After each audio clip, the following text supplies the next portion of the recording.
All right, and we're I, live. I cannot believe we didn't capture all of that. It's been a long road.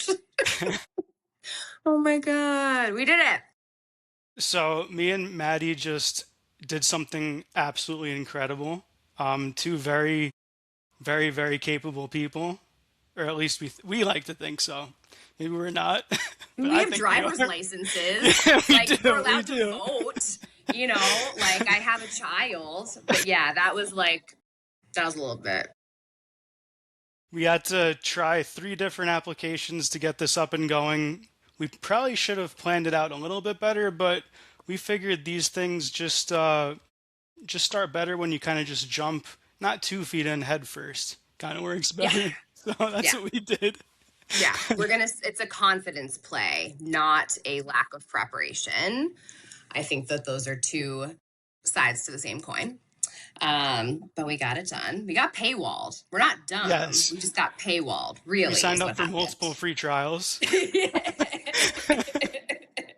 We're inbounds in a bunch of databases right now, basically, is what happened. Yeah. Yep. We're probably gonna Yeah. get cold called after this. I get so much spam. It's retribution for like however many decades of cold calling I've been doing. But yeah. So, Wait, before we even get into anything, do you entertain salespeople when they cold call you or knock on your door? so knock on the door, I'm probably not the best with, but for people calling, I feel like I got into cold calling at like the worst time to give them a chance because when I first started, they didn't have those like iPhone screeners yet, Yeah. and like pretty much like the first month or two. So I'd be like, "Oh, this person's calling me, like screw it. I'll give them a chance, see what they have to say."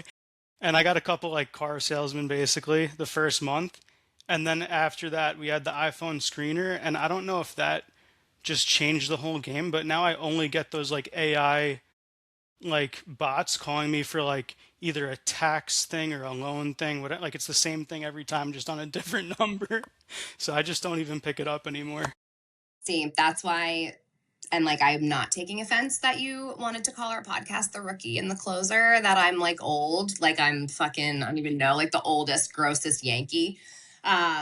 But when you said iPhone screener, I was like, this motherfucker's talking about cell phones. Like, I was calling people's desk phones. Like, when you got someone's extension, like, oh, I know marketing probably starts with a three. So then you would just dial like 301, Oh my God. 302, 303. And you're like, I'm going to get someone, probably. Like, how many extensions could there be? Like, switchboard shit. Like, I feel so Yeah. old already, and we're like 13 seconds into this fucking shit. But for the record, we didn't call her the closer because of her age. We called her the closer because of her ability. Well, it's very, very kind. Thank you. Okay, so did you quit or get fired? Like, what the Uh, fucking fuck? I definitely didn't get fired. Thank God. Okay, that's what I figured. But That then would you have were sad been. yesterday, so I was like, what is I was happening sad. right now? To be honest, I think if I had gotten fired, I don't think I would have been as emotional as I was because it would have just been like it would have caught me so off guard. Yeah. Yeah. Like I think smoke would have been coming out of my ears if I got fired. Well, that's what I mean. Is I was just like, this okay. Like Yeah. it had to be. I knew it had to be an upgrade because you were fucking crushing it.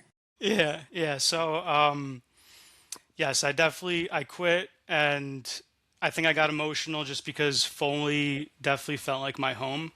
Yeah. Like Well, how I'm long were gonna you get, I'm there? gonna, I was only there like 10 months, so nothing like too But like crazy, but longer than it's, I've been there. yeah, yeah. So it was definitely a great experience overall. I'm really glad I got my start there and I learned a lot, met a lot of great people. I think the people, like honestly, I'll miss the most. Like everyone is just so nice and friendly Yeah. and so helpful. So, Okay, and but yeah, for those listening, because we're obviously famous already, David and I work together at the same company selling software. Very sexy Department of Transportation compliance workflow the automation. sexiest. It's you need it. So like that's sexy for salespeople, something that you absolutely need. And then we decided to record a podcast about sales. And then the day that we were set to record it, he was like, "Oh, cool, it's my last day at the company." And I was like, "Whoa." Yeah, and I So tried where are to. you going? What are you doing? Yeah, so still doing the same thing. I'm going to be BDRing. Hopefully in a faster track to closing type environment. Obviously, Okay. you know how sales is because you've, been in every kind of position in sales. So like sometimes it's not always the case and you don't find out until you get there. But it was just kind of an opportunity that I felt like if I didn't take, I would have looked back in like 6 months or a year or longer and always kind of wondered like, well, what would have happened if I had taken that position? It's in the background industry, the background check industry. So I Easy. mean, like I do a little bit of that now. Obviously, we don't do any one-offs, unfortunately, but yeah, it's like Don't tell my manager that. I saw whatever the fuck they're gonna buy. but yeah, so it's in the background check industry. It's a little more enterprise type deals. Like it's like the average deal size 40 to 50K and up. And the average employee, like average employee size of the company is like 500 to 10,000. So it's definitely going to be a change as far as that goes. And it's also going to be like more of a startup feel. It's an established business that has been around like 20 years, but they're just now building out the sales team. Like for example, the CEO slash founder is still closing deals and doesn't want to be, and that's who I interviewed with. And he's like, dude, I want you to come in here, hit quota for 3 to 6 months, and like start closing deals. So Yeah. that's what I'm walking into. Hopefully, it was the right decision, but again, you never know until you take that leap. Well, and the cool thing about like I think a lot of what we're going to wind up talking about together is like career stuff, and like I feel like that's why I what I want to like share is just like the sales is a career, and like the cool thing about it is that it's your reputation is like you're your own product very much. So like I always tell people when they want to get into sales, like the interview is your first sale. So if you feel comfortable going in there and selling a product that you know inside and out, and it's like hey, this is what it can do, this is what it can't do, like I know that. And you're genuine and you're kind and you do what you say you're gonna do and you fucking update Salesforce and you're not an asshole. I'm And not always the best with that. I won't lie. no one that's excellent at sales is the best at doing Salesforce. You don't want to be the best at doing Salesforce. You want to be like in the 70th percentile of doing Salesforce. Um, but my point is that like if you want to come back, they'll welcome you back with open arms. I hope so. You know Yeah. what I'm talking about? Like it's like if you're good at your job and you're nice, then like you could leave and say, hey, I think I might be able to learn more or work for someone different or sell something different or move somewhere, whatever. And then, but I'd love to be able to come back. And like, that's the cool thing about sales is they have a quota too. So they're like, sure, Yeah. come back. So Yeah. Come you'll be back all and right. perform. Yeah. It's kind of like being a professional athlete, you know? Yeah.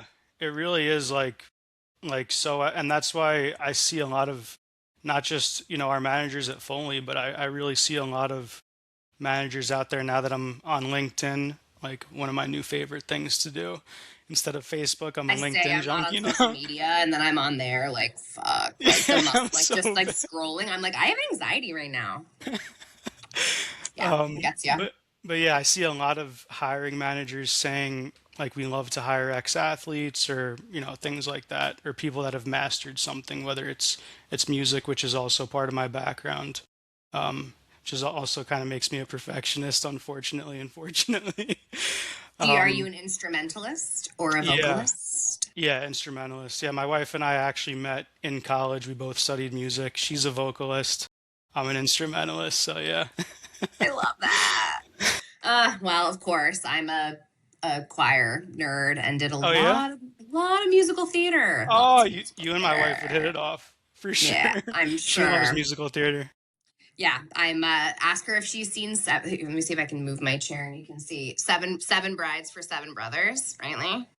Is that That's a new one of show? my no, it's old as fuck. Yeah, it's like an old musical, like very old musical, but you can find it on like Prime or something. Like I watch it all the time. Oh, I love it. Um, but yeah, musicals are great. But like I think that's like, to be able to jam, so to speak, Yeah. like that's what like a good discovery call is. It's what a good cold call is. It's what a good demo is. You have to be able to like be on the fly and be in the moment and all that kind of stuff. Yeah, I was kind of relating. when I like after my first couple of months like cold calling, I was basically relating it to a musical performance because I came from, and this was a while ago because I haven't really played much over the last 10 years, but I was playing like doing jazz improvisation and it's so similar where like, you know what chords are going to be there and you practice kind of like for a lot of different scenarios, but then once you get on stage or get on the call, you never know what's going to happen. You never know what a prospect is going to say. And, you just kind of hope for the best and practice for that. Well, I think a lot of it too is like you have to trust yourself and like get to a point where you're good enough that you can have fun. Like I went last night and like one of my good girlfriends is the head coach of a varsity lacrosse team and her high school girls went to the state championship last night and they fucking won. Let's And go. Coach Tori, baby, Thunder Coach Boom, let's Tori. go. And we were so pumped for her. But it was like at the end of the day, like she's been practicing with these girls since they were so young. She's been playing since she was fucking 12. She's now, whatever, in her 30s. And it's like like there's a certain point where like it's game time, and it's like the same for your wife when you're about to like hit the stage. You're like, just make sure you're hydrated, but other than that, like Yeah. there's nothing else you can do. Like I actually, the first sales job I ever got, so like how I got into sales was I was a waitress and I got really good at the computer and all that kind of stuff. I was like, I loved like the restaurant tech. Like I loved that kind of stuff. And serendipitously, this dude that I played beer pong with in high school was investing in a company that wanted people to cold call restaurant owners. This is how fucking old I am. Cold call restaurant owners and tell them, you got to put your menu on the internet. Wow. People didn't have restaurants didn't have. This is probably 2008, Wow. That's a, maybe that's a tough time to get 2009. started too, right? Yeah, that's when they founded the company. And then I joined right out of college. So like 2011. And I was cold calling restaurant owners and asking Visa, MasterCard, Amex, or Discover over the phone, and just So like that's one tried to call get into close. it. One, hardcore one call Wow. close. Yeah. If you Respect. didn't close them one call, Respect. like they were Yeah. never picking up. 150 cold calls a day, people getting fired every Friday. Like shit was crazy. But like you get into it because of, your experience and your background, and also because shit just falls into your fucking lap. And someone just called me and Yeah. was like, I feel like you have experience doing this and you could probably just like, figure it out and just call people. And I did. And I called restaurant owners and I got them to sign up. And like that was kind of it, you know.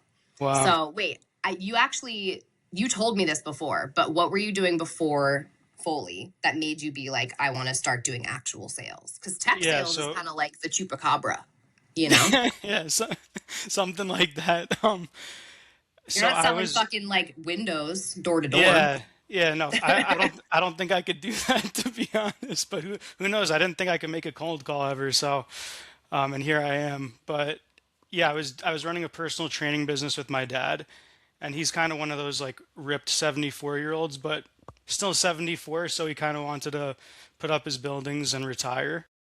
And then like kind of the first half of that year, I think it was 20, yeah, last year, 2025. I was basically doing whatever I could to make money, Uber driving, pet sitting, which I still do because dogs are the best. Yeah. Um, and like even stuff like day trading, stuff like that. And one of my friends who's still at Foley, Brandon Fortunato, who I've been friends with, we played hockey together since I was 7 years old. He kept telling me he started in April at this new job, and he's like, "Oh, like, dude, I do 100 dials a day. Like, you should come join me here. Like it would be sick if we worked together." I was like, "You're effing insane, man. Like, I'm not doing 100. Like, I don't even want to, call people to order food. Like, I'll just order in the app." And then we talked about it a little more like months later. Like that was kind of the first seed in my head. But I was just kind of still, scraping by.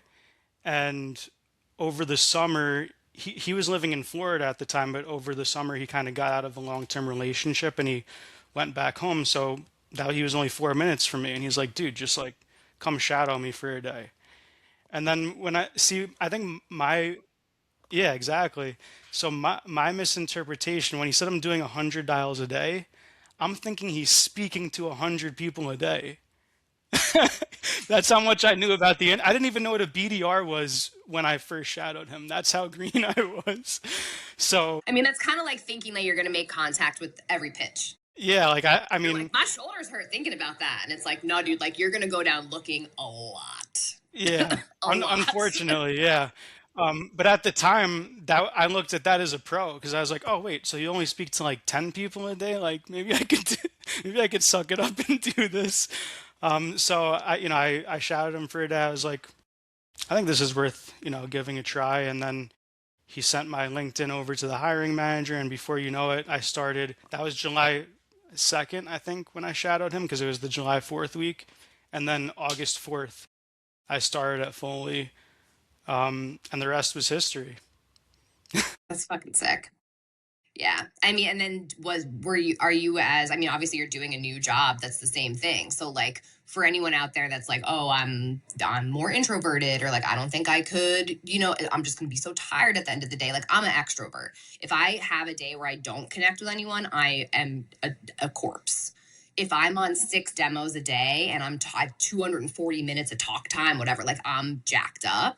But like, how do you feel at the end of the day doing sales? Yeah, so and I think this is why me and you are kind of a good duo here because I'm like the least extroverted person.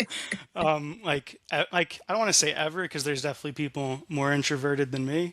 But I'm like that shy person that like, I like socializing, but it's like pulling teeth to get me out of the house type thing. Like I'm a major homebody, like my personal space and private time, like all that stuff. But I do feel, and maybe this is like people who have like an athletic background, I think can relate. Like I get fired up like looking at that huddle board every day or dashboard, whatever you want to call it, seeing my name at the top, like running up the score, like stuff like that. Like I love to when I feel accomplished after like you have a day where you have like a monster day and you book like 6 or 7 meetings. Like I'm jacked up after that.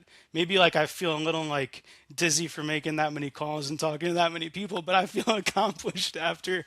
So I think there's definitely, even people that are more introverted, I still highly recommend. And I haven't experienced this yet because I'm not the closer, but I've heard that people that are introverted, and maybe you could chime into this because of your experience even as a sales manager, like having introverts on your team, a lot of them are really good at asking thoughtful questions and letting the prospect do the talking.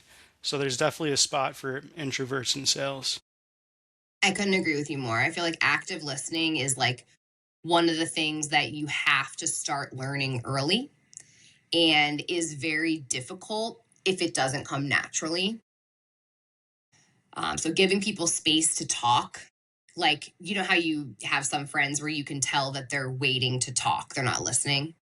And like, I'm famous for this, where it's like, I'm listening to your story and I can't wait to tell you my better version of your story that's funnier and like cooler. And I'm like in Europe, like my version of Yeah. this story is like so much better, And I think that like what's cool about sales is that like it's a relationship that you have with the person you're talking to, but there's a means to an end.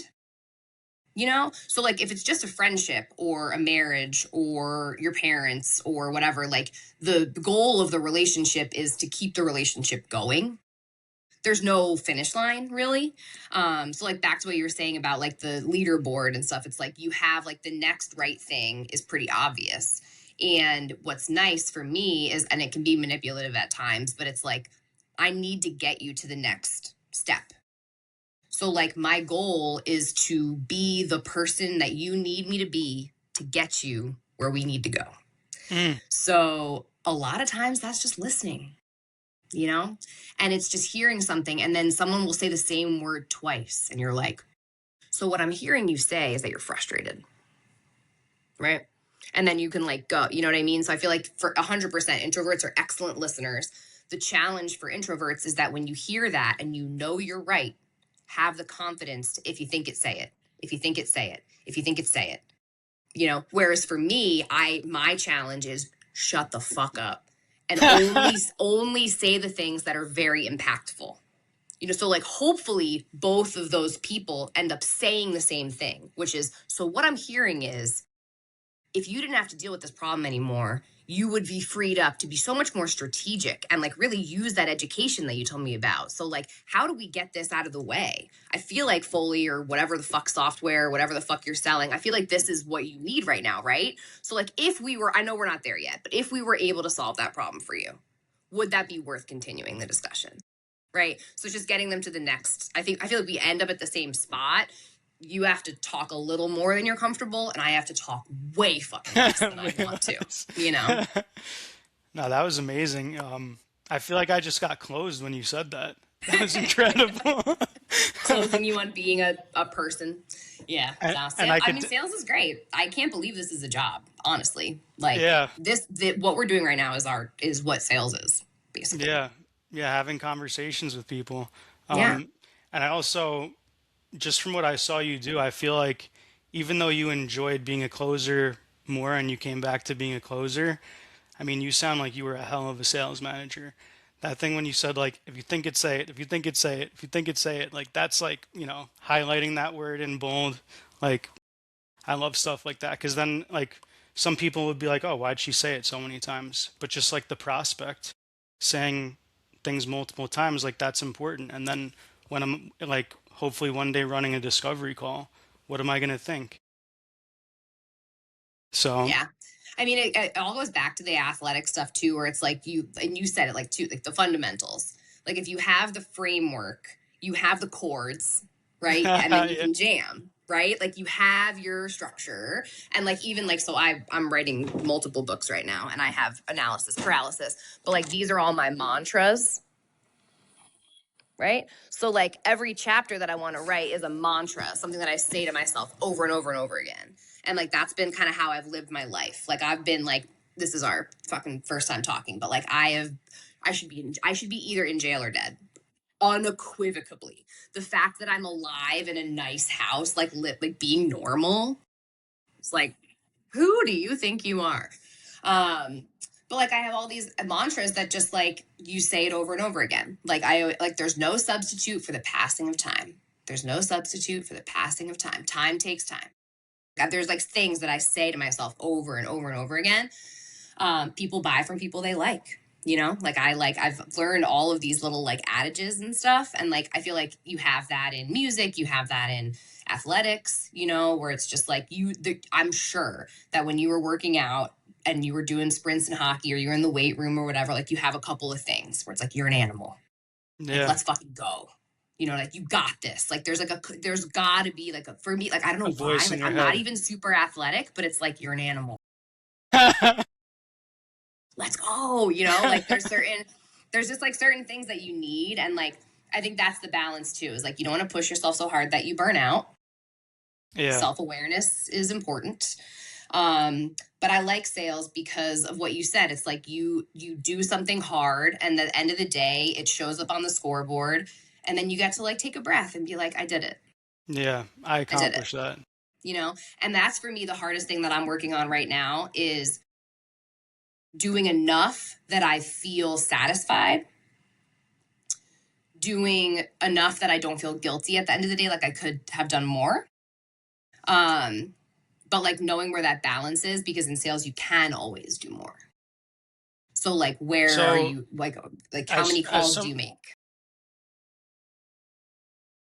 as someone who's mentored a lot of people, for any of like the people like either myself or someone just starting a new sales role or about to start a new sales role, um, what do you kind of recommend or like yeah, like what would you recommend they do to figure that part out of themselves so that they can find that balance of like too much and too little and get that sweet spot?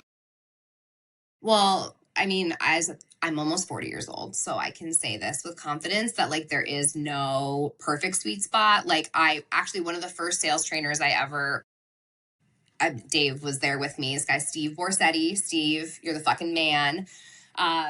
He'd be like, if you're standing in front of the thermostat trying to like perfectly dial it in, you're just going to live there. And Hmm. then you're never doing the like, he would say, put on a fucking sweater. Just put on a fucking deal with, just go. And that's like us at the beginning of this podcast. We were like, fuck it, just go, just fuck Yeah. it. Did we introduce ourselves? No. Did we say the Nope. name of the podcast? No. We will do that later. It is not important. We are ripping it. So I feel like it's like, don't let perfect be the enemy of good. Like, I love send that. the email. Yeah. Send the email. Send the pricing sheet. Will your manager, Dave has known me for 12 years. There has never been a spreadsheet that I have sent someone that he has not found a calculation error in. Never. And I try, and I know this, so I double check it and I put it through AI and I'm like, does this tie out? Does it? And he'll still, hey, looks like this just is. I'm like, God, fuck. You know what I mean? But it's like, you also have to have people that are better at stuff. Like, I'm great at trust, rapport, cracking jokes, getting people to open up. The highest of high for me is if someone joins a meeting without their camera on. And then like 13 minutes in, they sit down. I can hear them sit down and then they put their camera on. Oh, that's Like, actually hi, insane. That's hi. impressive, honestly. Oh, oh my God, it's the best. But like, we were talking about Salesforce hygiene. Like, I'm not the person that's going to make the most beautiful branded fucking leave behind presentation. Like, I can't. Like, I'm a sticky note person. Like, this is, you saw my freaking thing. Like, this I is, love it. I people are love like, it. oh, Trello, and I use this, and I have Todoist, and it's just like, that's just not me. So I feel like, know yourself, optimize your own process, and then know that it's, sales is what's the next right thing. So it's what's the next right thing. You came in, Mike Tyson always says, everybody has a plan until they get punched in the fucking face, right? You can sit down in front of your computer and know exactly what you're going to do that day. But if a hot op falls back in your lap, like mine that closed on the last day of the month, they were toast. They were dead. They were nothing. I hope they never called me again. And then he called me, and 48 hours later, they signed the contract that they didn't sign in Wow. fucking February. You know what I mean? So it's like, my Wow. day went to shit. I didn't do any of the admin stuff I wanted to do. I didn't create the mutual action plans that were on my to-do list, but I figured it out. So it's like, you do the next right thing, and then you do the one more thing that you don't want to do at the end of the day, just one more, And then the other thing I always say is eat that frog. So whatever you really don't want to do, just do it first. Yeah, that's great Just do it advice, I think. first. It's like, you sit down at 8:58, just make a call. Because if you Yeah, don't make a call within the first 5 minutes sitting down at your desk, it's going to be 10, 15 before you know it. And then you're fucked. maybe even 12 or 1. Yeah, don't tell anyone. But yeah, I think it's hard, and it's like, you have to trust yourself a little bit. Um, but I feel like also this is the last thing I'm going to say because I'm fucking old and this is going to sound crazy. But like, before COVID, people were working really so hard that their stomachs hurt all the time. And then we all Mm, got like a really big collective break where we didn't have to kill ourselves for a while. And then now I feel like people are like, they don't know how strong they are. Like, you can do more, for yeah. sure. For sure. You can do it. Just have another cup of coffee. Like, it's like, I'm always going to be on that side, but I just feel like, like your dad, Yeah. it'd be way easier to not work out when you're 70. Yeah. Although I guess depending upon the person, because my dad said it gives him life. He said he feels like high on life when he works out, so he's always chasing that. Has he done that from the day he was born, or do you think it became a habit? It became a habit. He basically was like an out of shape like early teen, went to like a bat mitzvah when he was 13, and no girl wanted to dance with him, like, laughed him out of there basically. Yeah. And then his dad bought him some like weightlifting equipment and stuff like that, and he's just been lifting weights ever since. He's So it's not easy incredible. for him, Yeah. It but it's wasn't his worth first it, instinct, yeah. you But now know? I don't think Like, he could live without it. I mean, he's had certain, health scares. Like he got like a few stents put in a few years ago, and when they want you to rest for a week or two or whatever, like as you heal, he's like, this is killing me. Like I need to get back in the gym. So, yeah, and another thing I want to I want to touch on with what we were talking about before I'd love to dive deeper into that deal that you brought in, like at the end of the month. But I think just one last touch upon finding that balance. I think it's like you said, watching the dial isn't the best way to go about it. I think the best way is push way out of your comfort zone. If you're a BDR and they want 100 dials a day, do 200, do 300. See what you could take. You don't know if you could take it unless you do it, right? And then, if 200 is too much, do a little bit less the next day. Find that balance. And, obviously all dials aren't created equal. Some lead to more conversations than others. So sometimes it's more, maybe 30 conversations is too much and you need to do 20, and whatever dials that adds up to, it adds up to. But I'm a firm believer in, pushing that comfort zone to kind of find where, you can sit somewhat comfortable. You don't want to be too comfortable, right? Because then you're not going to get any results. But yeah, that's my bit on that. But yeah, I want to dive into that deal that you brought it in on the last day of the month, right? Yeah, And it like was like what 7 o'clock Eastern 135. time. Wow. Oh my God, really the last day, the last second of the month, and it was what, like 135K? And tell me, like, what was that BDR sourced? Was it self-sourced? BDR sourced. They came in on a Q call, Oh, we which love means, those. all right, and this is going to be really fun. All right, you guys, you ready? So I'm about to be a fucking badass sales bitch and a mom. Hey, Let's girl, go. how you doing? You want to talk about sales with mom? Yeah, you do. All right, come on, girl. All right, so you That's got the a real closer. blanket. So there was a hair tie in my bed, and I said, whose hair tie? Whose hair tie even is this? What is even happening right now? Like, what are we doing? Ava knows. This is my daughter, Ava. Ava knows that mom loves contracts, right? What do we say? Sign the contract, Eric. Come on, Eric. Um, Eric is coming in the next couple of weeks. Do you want to come sit with me? You just you do whatever you want, babe. So this guy came in on a Q call, and like it's so funny. I was just talking to my friend Jeff, and Jeff and I have worked together for a long time. And I saw an inbound come in, and it said, "Where did they search?" And it said, "Thank you," and it said Bing. And I was like, "What prospect is searching on fucking Bing?" Like, said it is close lost. Like, this is Yeah. ridiculous. So, like, a Q call, like, who's calling Foley's 1-800 number and being like, "I need MVR monitoring"? Like, what? What?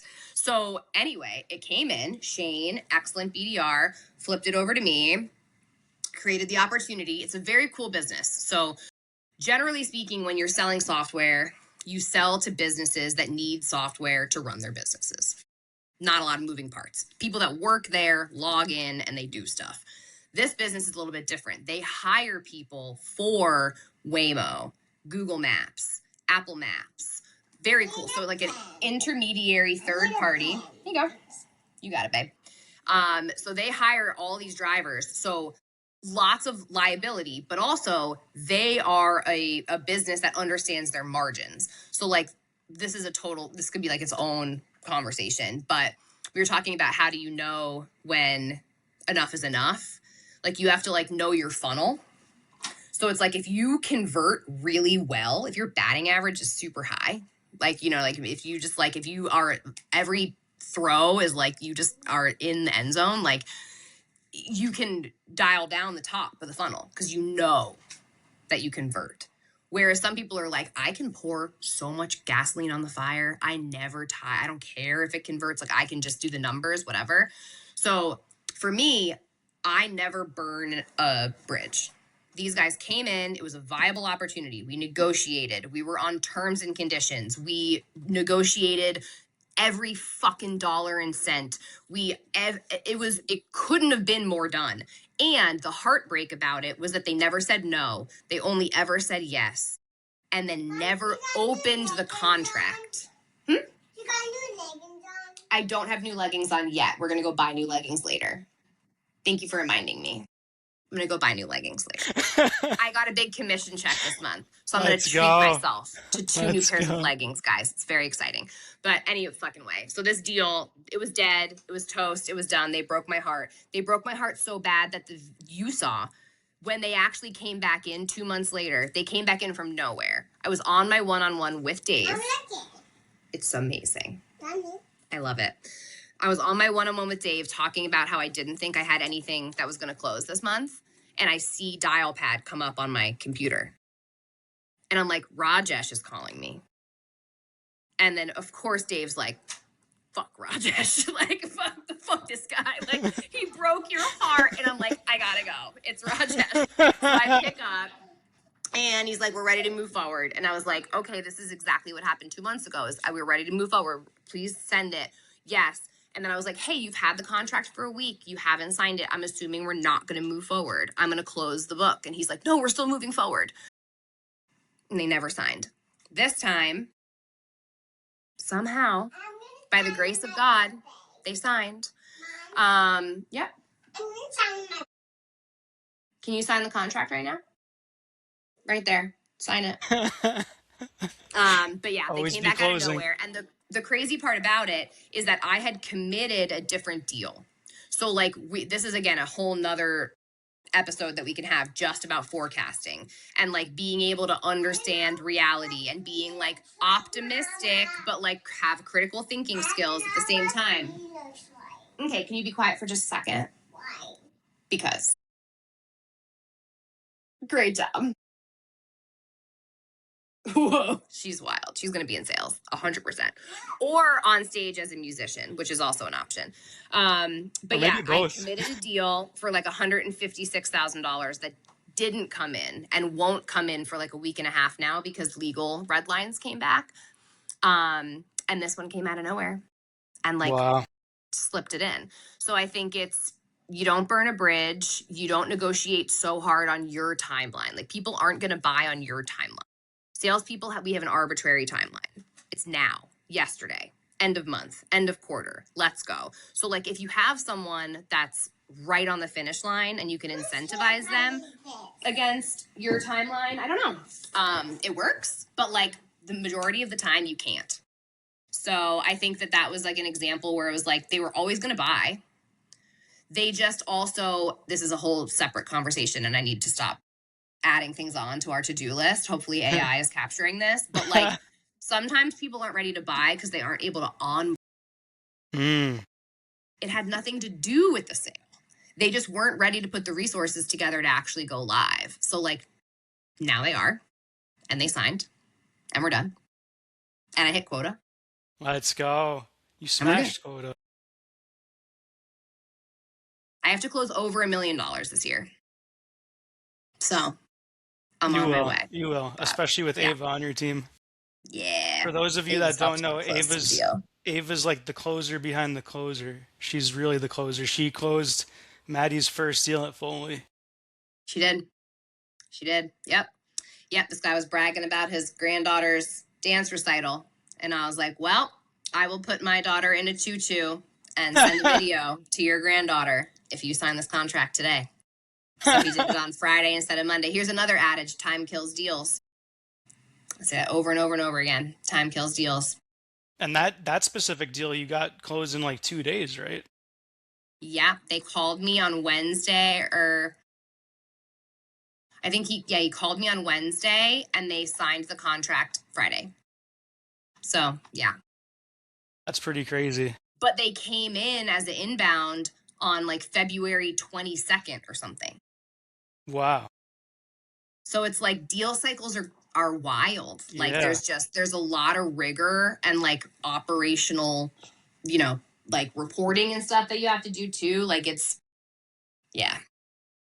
And to maybe close out the deal we were talking about before, just for maybe the BDRs that are watching, because that's my perspective. What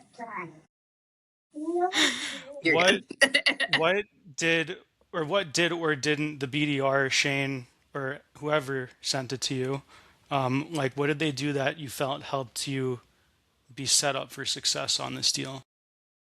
Thoughtful wonderful question. So like there's different philosophies. So there are some AEs that you will work with out there that are going to be freaking just hard asses, where it's like, this wasn't qualified.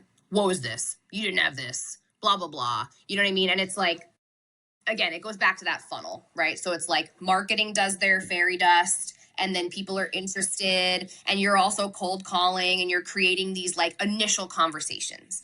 So like for me, my philosophy is the BDR's job is to only be in touch with companies that make sense and people at those companies that make sense. And hopefully, unless it's a brand new startup with 3 customers ever, you can kind of reverse engineer competitors of successful customers and personas of people that have conversations but ultimately buy. Like you kind of know the who, what, where, why, how.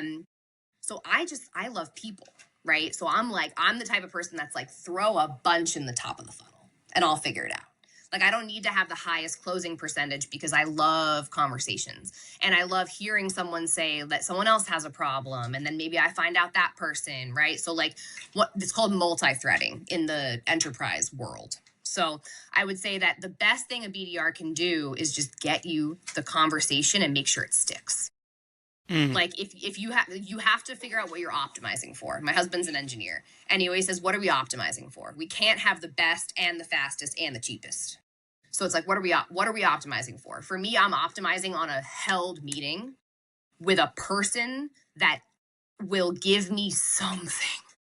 Be an active participant in the conversation. So even if you're not the right guy, that's okay. If you're an open book and you help me, like, so when I cold call, my pattern interrupt is, do you have a second to help me with something? Because like I have a problem, which is that I think you might have a problem. So like, can you help me figure out if I'm right? So I feel like, yeah, for what Shane did really well specifically on this deal is that he came at me with urgency. It was like, this guy's on the phone. Can I transfer him to you right now? And I was like, yes. And it's like, if I was downstairs flipping over the laundry, Iftikhar would have gotten that freaking meeting. Yeah. Because I wasn't available, you know what I mean? So it's like a lot of it's chance, a lot of it's being right place, right time, and maximizing opportunity. You know, like the BDR's job is to give you an opportunity to make something happen. So I feel like if there's an AE out there that's making you feel like you didn't do a good enough job qualifying, you should ask them to teach you. I like that answer. Great. What would you have done in my situation? Because they'll have an answer. Hindsight's great. You know what I mean? Yeah. Like they can tell you from the out. They weren't on the phone, hungover. You know what I mean? Like, so yeah, I feel like, again, for me, I'm like, more conversations, the better.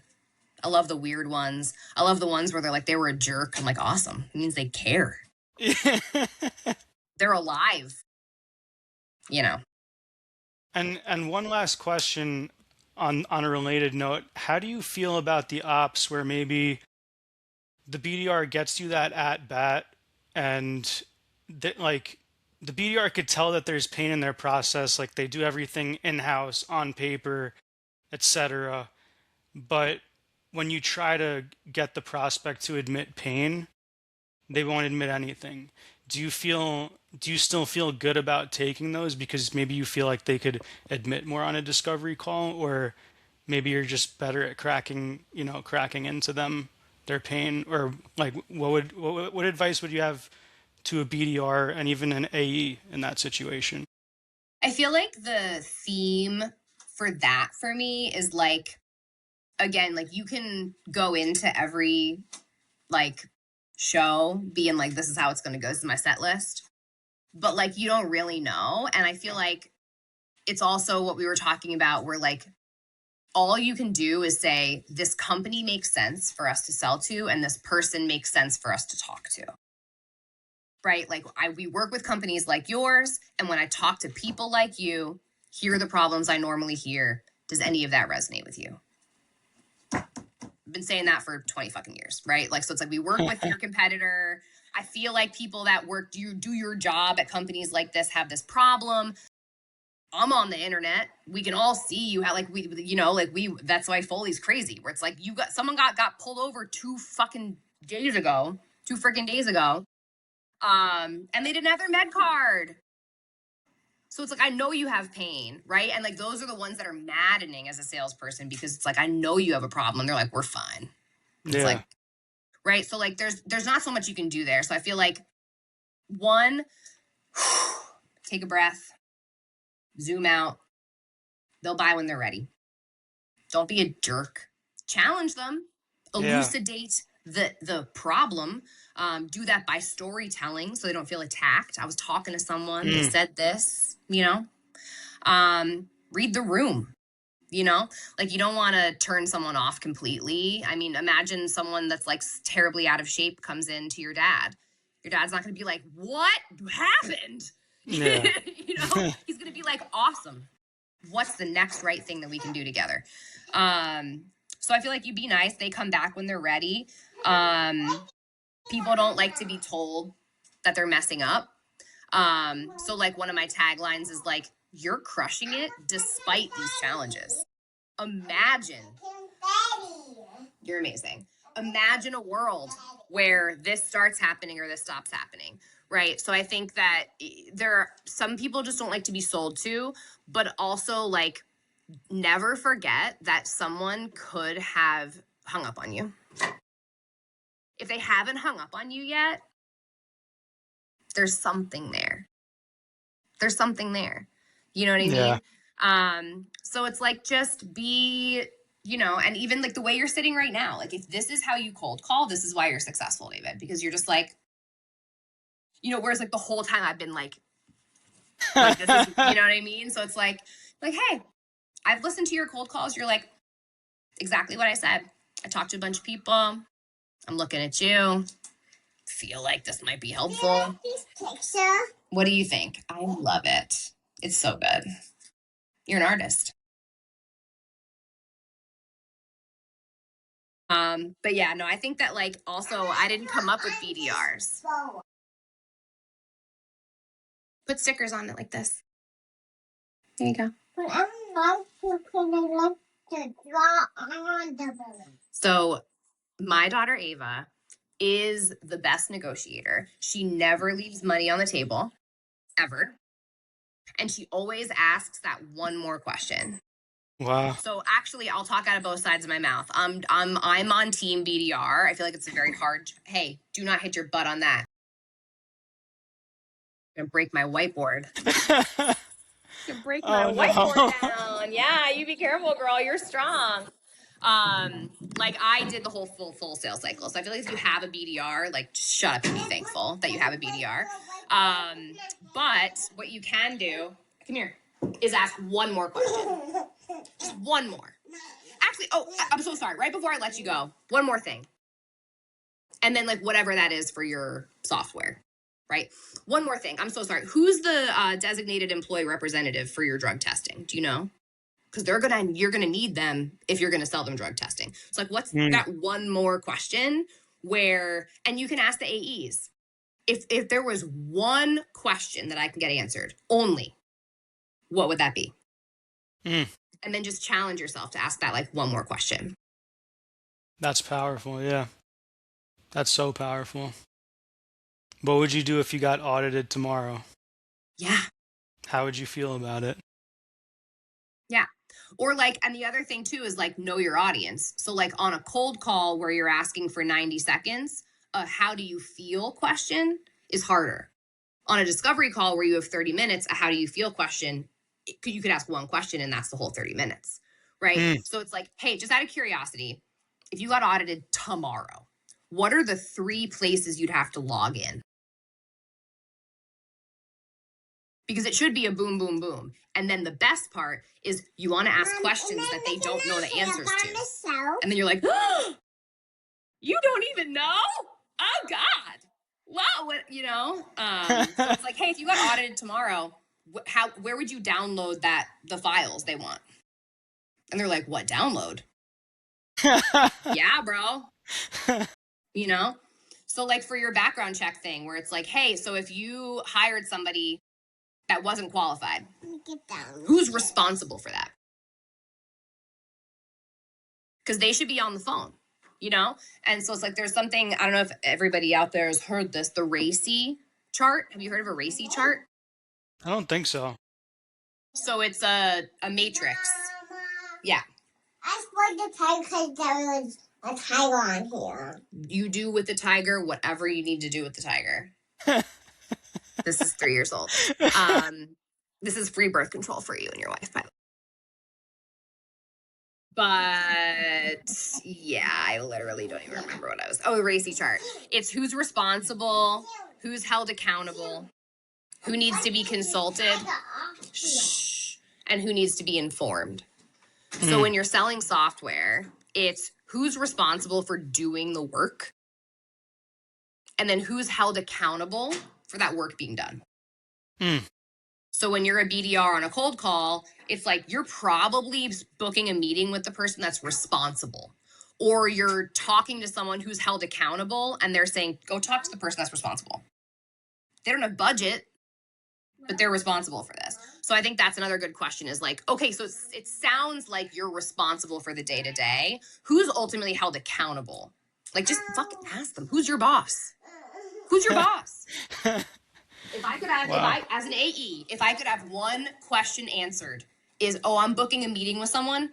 Who's your boss? Oh my God.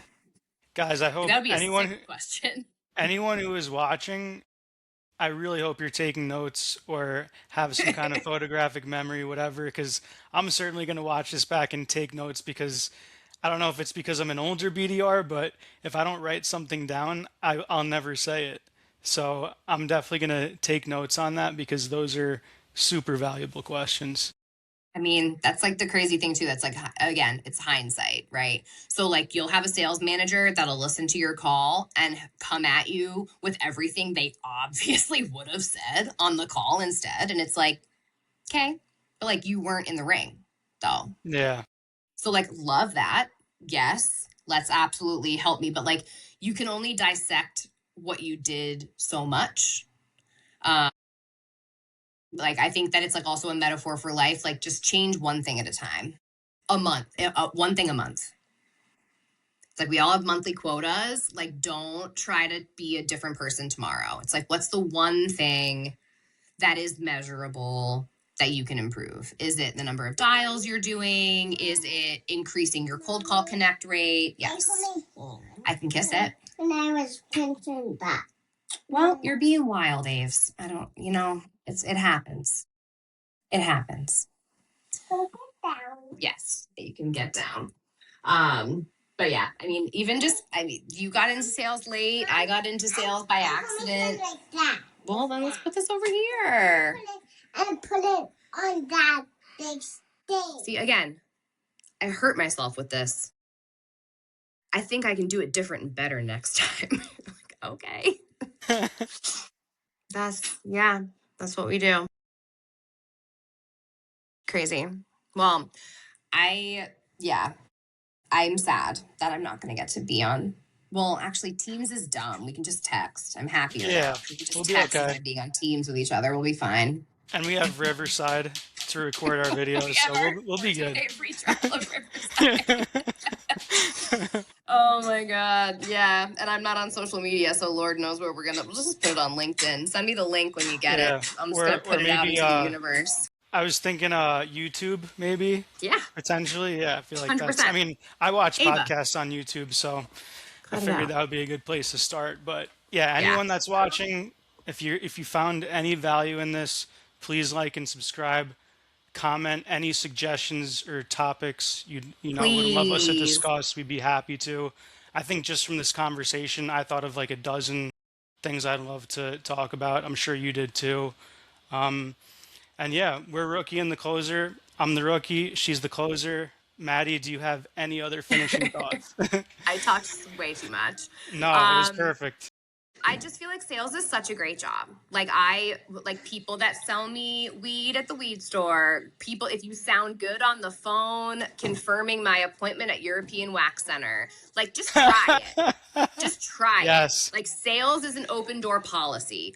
Know that you can't do it before you say you don't want to do it, because if you're good at it, it's amazing. It can be amazing.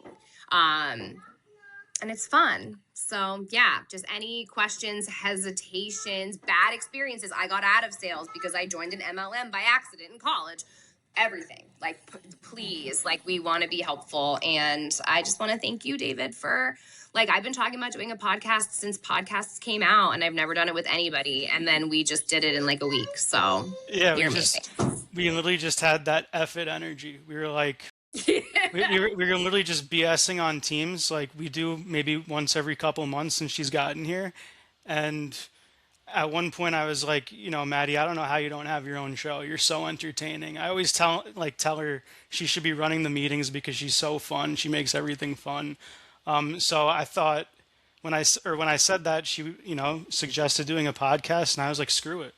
Let's just do it. I feel like the best things happen when you just jump in head first. So Yeah. here we are. There we go. Yeah. Look up your notes while the phone is ringing. That's what you do. Basically. Basically. All right, I'm gonna go be a mom right now. Or what's up, Abe?